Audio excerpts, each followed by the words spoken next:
중국과 자신들은 국경이 맞닿아 있음에도 불구하고 철저한 방역 시스템과 선진 능력으로 인해서 세계에서 전염병을 가장 잘 대응했다고 발표하던 베트남의 민낯들이 계속해서 나타나고 있습니다.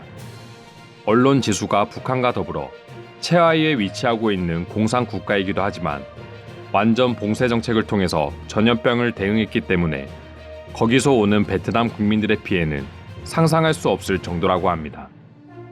베트남 정부는 계속해서 자신들은 가장 빠르게 성장세를 복구하고 있다고 주장하고 있기는 하지만 실상은 전혀 그렇지 않아 보입니다. 베트남 현지 매체 징에 따르면 베트남은 이번 신종 바이러스와 봉쇄 정책 등으로 인해서 만 15세 이상의 경제활동 인구 중에서 무려 3,080만 명이 실직과 휴직, 그리고 수익 감소와 근무 시간 단축 등을 겪고 있다고 합니다. 그중 90만 명은 완전 실업 상태라고 합니다. 관광이 주요 산업이다 보니 외국인 입국 전면 차단으로 인해서 서비스업이 72%로 가장 높은 고용 불안 근로자 비중을 기록하고 있습니다. 뒤를 이어 제조 및 건설업이 67%, 농업, 어업 종사자가 25%대를 기록하고 있습니다. 농업이나 어업과 같은 1차 산업을 위주로 생계를 유지하던 베트남 국민들은 개방 정책을 통해서 수많은 글로벌 기업들이 입주하고 2, 3차 산업의 일자리를 얻을 수 있었습니다. 이로 인해서 국가뿐만 아니라 국민들의 생활 수준도 과거에 비할 수 없을 정도로 급속도의 성장을 이루기도 한 베트남입니다. 하지만 신종 바이러스로 인해서 2, 3차 산업의 일자리를 잃은 수많은 근로자들이 결국 다시 1차 산업으로 옮겨가고 있는 게 현재 베트남의 현실이라고 합니다. 올해 2분기 베트남 근로자들의 월 평균 소득은 520만 동으로 한국 돈으로 환산하면 약 26만 원에 불과한 수준입니다. 상황이 이렇게 흘러가자 베트남 정부는 결국 대놓고 베트남 국민들이 한국에 가서 일할 수 있도록 조건을 완화해달라고 요청하고 있습니다. 베트남 내에서도 한국어 시험을 치기 위해서 10,000명이 넘는 사람들이 지원하고 있고 삼성전자에 입사하기 위해 6,000명이 넘는 대졸자들이 적성검사에 지원하는 등 한국에서 일하기 위해 모든 노력을 쏟아붓고 있습니다. 문제는 불법적인 방법으로 한국에서 일하기 위한 방법도 공유되고 있다는 점입니다. 한국이라는 나라는 바이러스의 나라이며 태극기를 조롱하고 순식간에 태도를 돌변하여 한국을 비난했던 베트남 국민들의 모습이 불과 몇 달 만에 바뀌어버린 것입니다.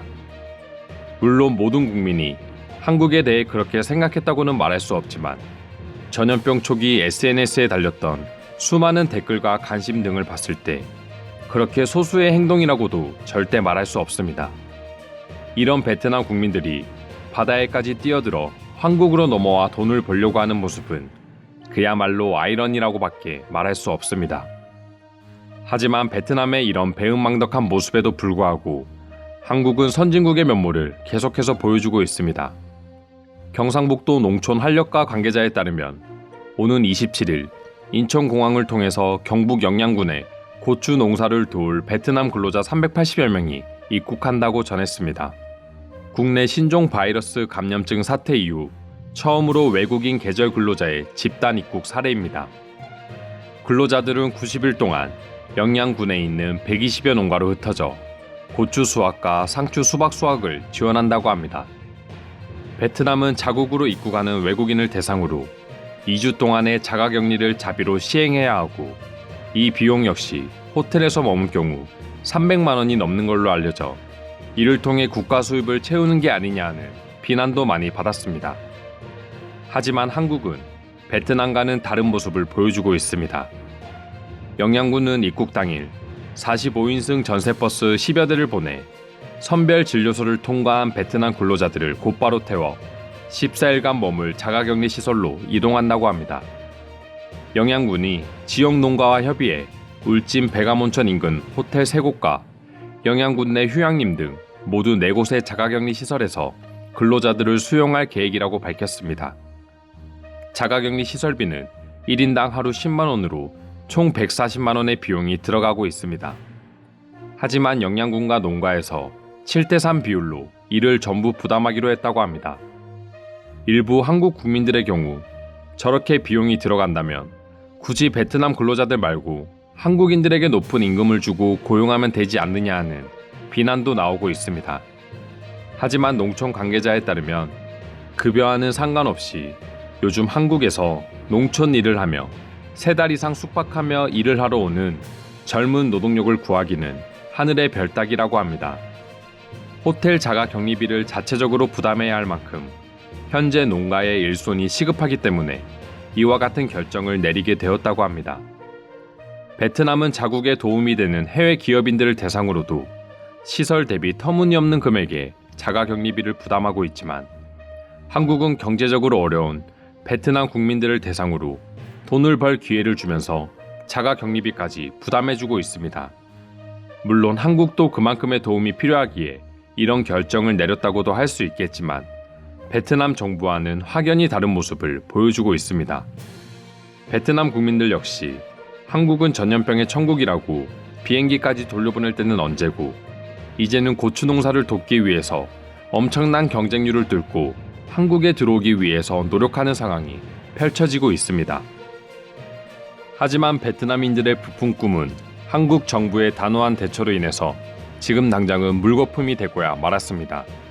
전염병 관련 청정 국가라고 자부하던 베트남 정부의 말과는 달리 베트남인들과 더불어 해외 입국자들 중에서 신규 확진자가 계속 나오자 한국 정부는 베트남 근로자들의 집단 입국을 전면 무산시켰습니다.